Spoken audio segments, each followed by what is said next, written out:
নমস্কার, ওয়েলকাম। আপনি শুনছেন রেডিও উড়ান। আমি তনুশ্রী নাগ। আমি একজন লেখিকা, ব্লগার এবং সোশ্যাল অ্যাক্টিভিস্ট। আমার লেখা দিয়ে আমি বিভিন্ন সামাজিক বৈষম্যতার কথা তুলে ধরি আর মানুষের মধ্যে সচেতনতা জাগানোর চেষ্টা করি। আজ আমি আপনাদের জন্য নিয়ে এসেছি এই ইন্টারভিউ, যা মাল্টিলিঙ্গুয়াল ভারত 4.0 সহयोग से निर्माण নামক এক সকারাত্মক সমাজ গঠনের প্রচেষ্টার অংশ।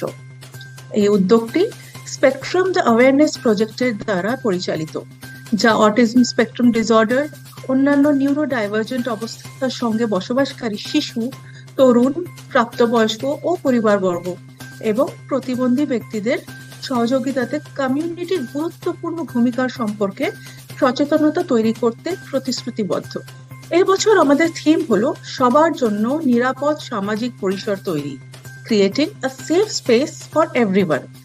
আমরা দৃঢ়ভাবে বিশ্বাস করি, অন্তর্ভুক্তি কেবল পরিবার বা পেশাজীবীদের দায়িত্ব নয়। এমন পরিবেশ গড়ে তুলতে কমিউনিটির ভূমিকা অত্যন্ত গুরুত্বপূর্ণ, যেখানে প্রত্যেকে সম্মানিত, সমর্থিত ও গ্রহণযোগ্য বোধ করেন। আমরা কৃতজ্ঞ রেডিও উড়ানের সঙ্গে কোলাবরেট করতে পারার জন্য। রেডিও উড়ান আমাদের অনলাইন রেডিও পার্টনার, যাদের সঙ্গে আমরা গর্বের সাথে মাল্টিলিঙ্গুয়াল ভারতের 4th এডিশন উদযাপন করছি। এই সহযোগিতা আমাদেরকে বিভিন্ন অঞ্চল ও ভাষার ডাইভার্স কণ্ঠস্বরকে আরো জোরালোভাবে তুলে ধরতে সাহায্য করে এবং অন্তর্ভুক্তি ও সচেতনতা বিষয়ক আলোচনা বৃহত্তর শ্রোতা মহলে পৌঁছে দেয়।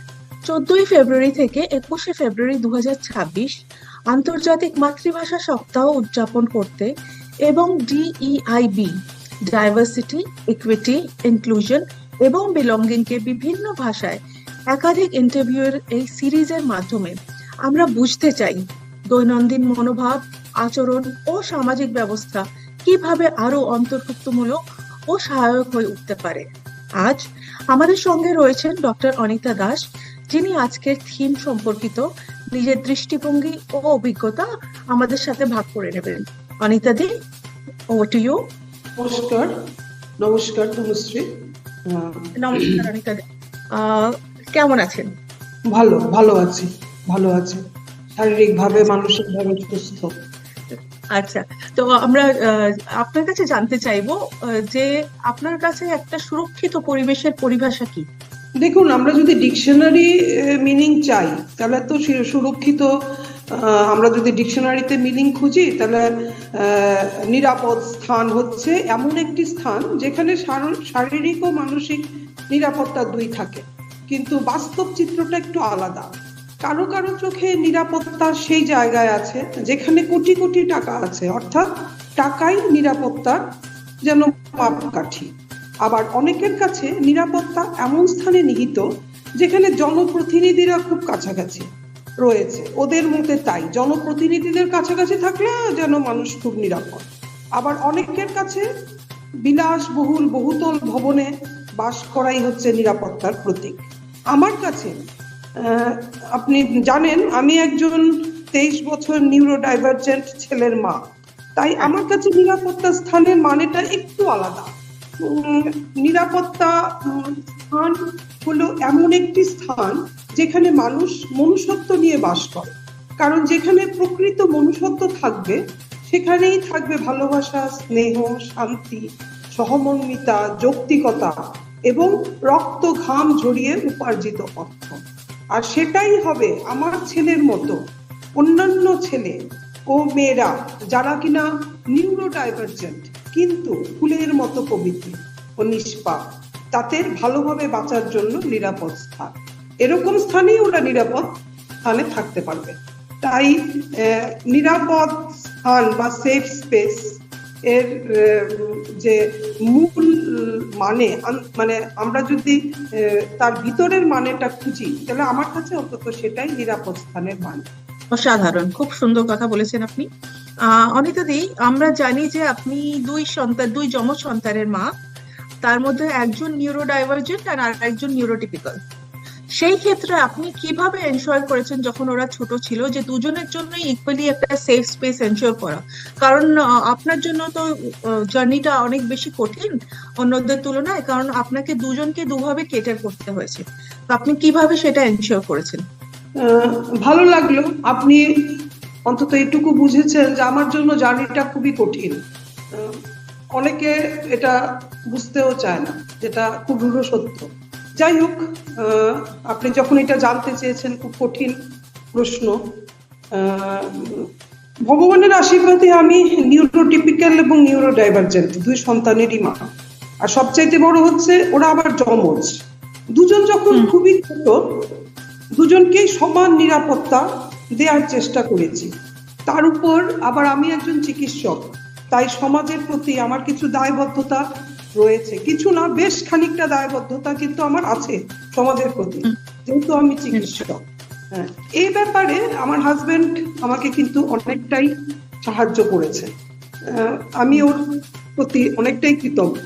ছোটবেলা থেকেই আমার নিউরোডাইভার্জেন্ট ছেলে, যার নাম ঋতবা, তার নিরাপত্তায় যেন আমাকে একটু বেশি ভাবিয়ে তুলতো, কারণ ও একটু আলাদা। তো আমি ছোটবেলা থেকে বুঝতাম ও একটু আলাদা। ও যেন ঠিক আমার নিউরোটিপিক্যাল বাচ্চার মতো নয়, বা অন্যান্য নিউরোটিপিক্যাল বাচ্চার মতো নয়। কিন্তু তার মানে কিন্তু এটা নয় যে আমি আমার নিউরোটিপিক্যাল ছেলে নিরাপত্তার দিকে তাকাইনি। ব্যালেন্স করে চলার চেষ্টা করেছি। তারপর যখন আমার নিউরোটিপিক্যাল ছেলে অনিরুদ্ধ একটু বয়স হলো, মানে ধরুন না 12টা ক্রস করলো, 12 বছর, তখন আমি ওকে কিছু কিছু ব্যাপারে কিভাবে নিরাপদ থাকতে হয় সেটা গল্পের মতো বুঝিয়ে বলতে শুরু করলাম। কারণ আমি বুঝে গেলাম যে নিরাপত্তা, একজন নিউরোটিপিক্যাল বাচ্চাকে নিরাপত্তা দেওয়া আর একজন নিউরোডাইভার্জেন্ট বাচ্চাকে নিরাপত্তা দেওয়া যেন আকাশ পাতাল তফাৎ। এটা আমি বুঝে গেলাম। দুজনকে যখন আমি তুলনা করলাম তখন আমি এটা বুঝে গেলাম।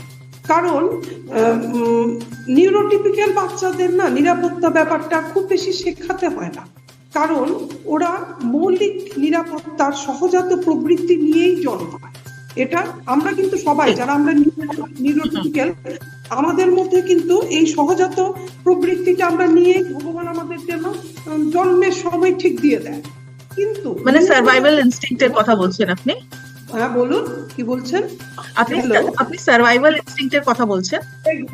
এক্স্যাক্টলি আমি সার্ভাইভাল ইনস্টিংক্টের কথা বলছি। আমাদের যেন ওই ইনস্টিংক্টটা, এটা আমাদের জন্মগতই থাকে, ঠিক আছে, নিউরোটিপিক্যাল।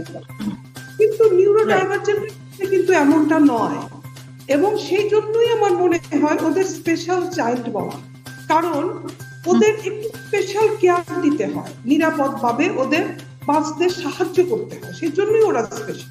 এবং আমি ছেলে অনিরুদ্ধকে সবসময় বলি যে তোমাকে তোমার নিরাপত্তার সাথে সাথে তোমার ভাই ঋতবানের নিরাপত্তার দিকেও নজর রাখতে হবে। এবং আমার মনে হয় এই আলোচনায় আমি একটু স্পেশাল নিউরোটিপিক্যাল বাচ্চাদের মাদের একটু দৃষ্টি আকর্ষণ করতে চাই।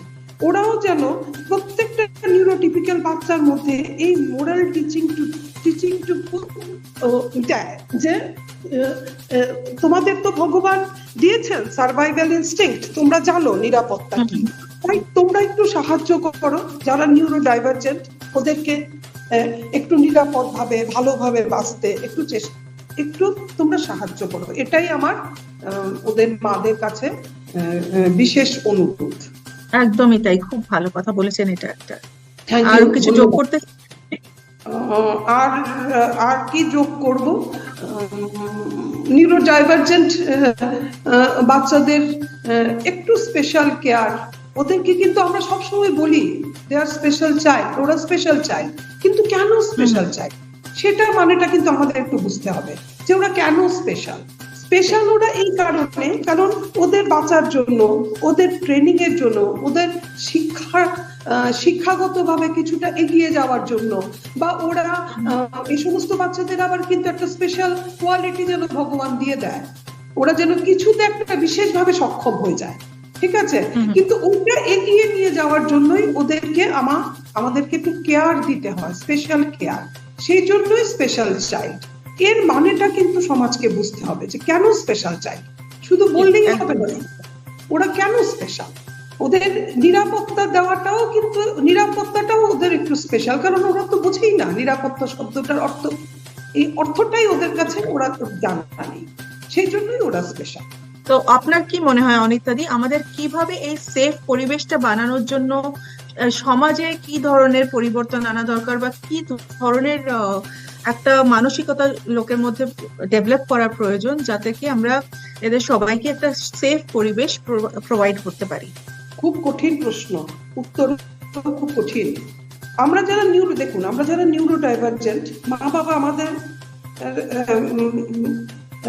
বাচ্চাদের মা বাবা আমাদের সবচাইতে বেশি যা ভাবিয়ে তোলে সেটা হচ্ছে আমাদের পরে, বা আমরা যখন বৃদ্ধ হব বা শারীরিক ও মানসিক ভাবে অক্ষম হয়ে পড়ব, তখন ওদের নিরাপত্তা, অর্থাৎ ওদের শারীরিক ও মানসিক নিরাপত্তা কি হবে।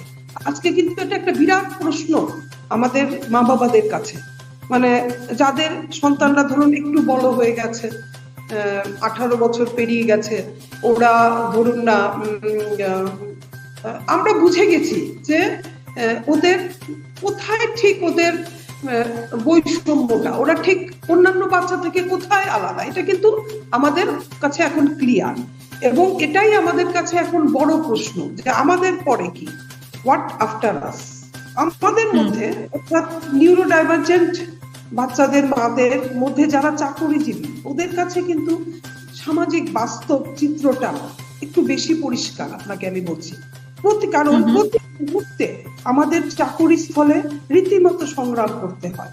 কারণ বেশিরভাগ ক্ষেত্রেই দেখা যায় নিউরো ডাইভার্জেন্ট বাচ্চারা যে স্পেশাল, অর্থাৎ ওদের যে সর্বক্ষেত্রে একটু স্পেশাল কেয়ার দরকার, সেটা কিন্তু সহকর্মীরা বা ধরুন উচ্চ পদস্থ স্থানে যারা বসে আছেন তারা যেন ঠিক মন থেকে এটা মেনে নিতে পারে না। এটা কিন্তু একদম বাস্তব চিত্র, যদিও খুব রূঢ়, কিন্তু আমি বলছি কারণ আমার তো ধরুন চাকরি প্রায় 28 ইয়ার্স রানিং, এবং আমার ছেলের বয়স প্রায় 23 বছর। আমি কিন্তু এটা একদম প্রতিনিয়ত আমি এটা অনুভব করেছি। এবং হ্যাঁ, এবং এটা কিন্তু আমার ক্ষেত্রে নয়, আমি এটা ধরুন আমার মতো যাদের বাচ্চা আছে, মানে আমার মতো এরকম মা যারা, ওদের সাথে যখন আমি আলোচনা করেছি, ওরা কিন্তু একই জিনিস বলেছে বারবার, যে অন্যান্য সহকর্মীরা যারা ধরুন স্পেশাল বাচ্চার মা না, ওরা কিন্তু ঠিক সেটা যেন মন থেকে মেনে নিতে পারে না, দেখায় কিন্তু মন থেকে ওরা মেনে নিতে পারে না, যার জন্য কাজে সেটা প্রকাশ পায়। হ্যাঁ হ্যাঁ হ্যাঁ, ওদের কাজে, একদম ঠিক বলেছেন, ওদের কাজে সেটা প্রকাশ পায়। আচ্ছা, এবার আমি বলছি ধরুন নিউরো ডাইভার্জেন্ট বাচ্চারা, স্পেশালি যারা ধরুন profound intellectually disabled with autism spectrum disorder, ওরা আগেই আমি বলেছি ওরা নিরাপত্তা শব্দটার অর্থই বোঝে না, ঠিক আছে। এবং এরা কিন্তু biggest challenge to the medical science. এখন ওরা কিন্তু biggest challenge to the medical science. Medical science কিছুতেই যেন এই ব্যাপারে খুব বেশি এগিয়ে যেতে পারছে না, কারণটা আমরা জানি না। আমরা বলি জেনেটিক, মাল্টিপল জেনেটিক মিউটেশন, ঠিক আছে।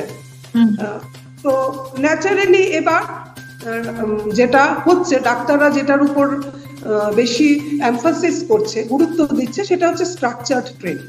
স্ট্রাকচারড ট্রেনিং এর মাধ্যমে ওদেরকে কিছুটা এগিয়ে নেওয়া যায়, মানে ওদেরকে যেন কিছুটা বাস্তব সম্পর্কে বোঝানো যায়।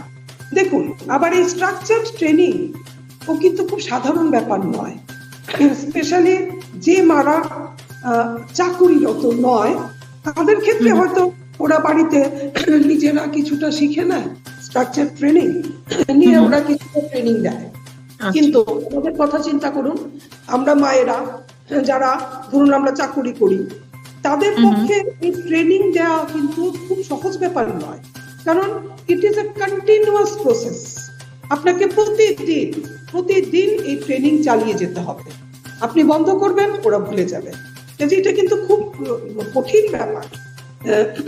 এবং দেখা গেছে, এবং তাদের নিজেদের যে নিউরো ডাইভার্জেন্ট, ধরুন যারা চাকরি করেন না, ঘরে থাকেন, ওরা কিছুটা ট্রেনিং দিতে পারেন, কিন্তু যারা চাকুরিরত সেটা ওদের পক্ষে কিন্তু ভীষণ কঠিন ব্যাপার।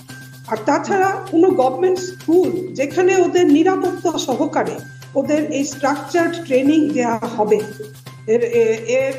এটা এরকম স্কুল কিন্তু খুব বিরল ভারতবর্ষে। আমি জানি না কোথাও আছে কিনা, নেই বললেই চলে। আচ্ছা, এবার আসা যাক আরপিডব্লিউ অ্যাক্ট 2016।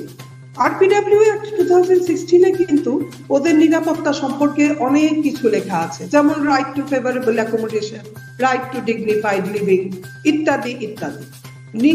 ন্যাশনাল ট্রাস্টের উপর দায়িত্ব দেয়া আছে to look after their rights, অর্থাৎ ওদের অধিকার থেকে যেন ওরা বঞ্চিত না হয়, সেই ব্যাপারেও কিন্তু ন্যাশনাল ট্রাস্টের উপরে দায়িত্ব দিয়েছে আরপিডব্লিউ অ্যাক্ট 2016।